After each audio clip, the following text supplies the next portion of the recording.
சுமங்கலாவின் உங்கள் குழந்தையும் ஆகலாம் என்ஜினியர் ஸ்காலர்ஷிப்.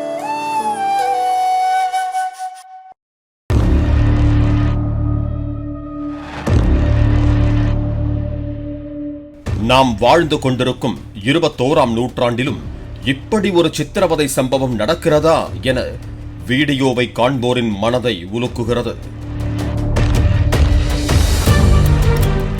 வீட்டின் வெளியே இளம்பெண் ஒருவர் நிற்கிறார்.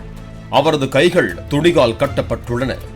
அங்கு வந்த இளைஞர் ஒருவர் அந்த இளம்பெண்ணை கொடூரமாக தாக்குகிறார். மேலும் மற்றொரு இளம்பெண்ணும் கைகள் கட்டப்பட்ட பெண்ணை தனது பங்கிற்கு தாக்குகிறார். தாக்குதலுக்கு ஆளான இளம்பெண்ணின் குழந்தைகள் சுற்றி நின்று வேதனையோடு வேடிக்கை பார்க்கிறார்கள்.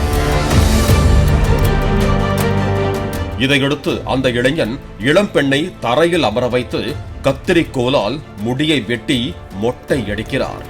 பிறகு அந்த பெண்ணை தாக்கிக் கொண்டே தான் எடுத்து வந்த கருப்பு நிற எண்ணெயை உடல் முழுவதும் ஊற்றி சித்திரவதை செய்கிறார்.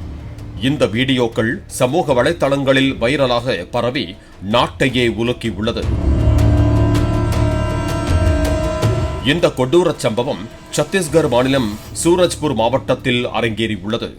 அந்த பகுதியை சேர்ந்த அரசு பேருந்து ஓட்டுநர் ஒருவர் ஒரு பெண்ணை காதலித்து 2006ஆம் ஆண்டு திருமணம் செய்துள்ளார். இவர்களுக்கு 2 மகள்கள் 2 மகன்கள் என 4 குழந்தைகள் உள்ளனர். கடந்த ஒரு வருடமாக கருத்து வேறுபாடு காரணமாக கணவன் மனைவி இருவரும் பிரிந்து தனித்தனியாக வசித்து வருகிறார்கள். இந்நிலையில் மனைவிக்கு உறவினர்களோடு தகாத உறவு இருப்பதாக நினைத்த கணவன் மனைவி அதற்கு மறுத்த போதிலும் அவரை அடித்து சித்திரவதை செய்து வந்ததாக சொல்லப்படுகிறது. இந்த நிலையில்தான் மனைவியை கணவர் சித்திரவதை செய்த வீடியோ வெளியாகி பெரும் அதிர்வை ஏற்படுத்தி இருக்கிறது.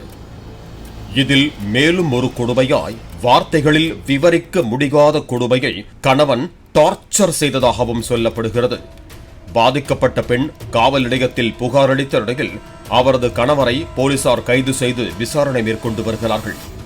இந்த வீடியோவை பார்த்த பலரும் இது போன்ற ராட்சசர்கள் மீது கடுமையான நடவடிக்கை எடுக்க வேண்டும் என கோரிக்கை விடுத்து வருகிறார்கள்.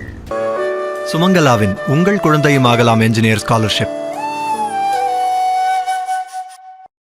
பிளே ஸ்டோர் மற்றும் ஆப் ஸ்டோரில் இருந்து பாலிமர் செயலியை QR கோடு மூலம் பதிவிறக்கம் செய்யுங்கள்.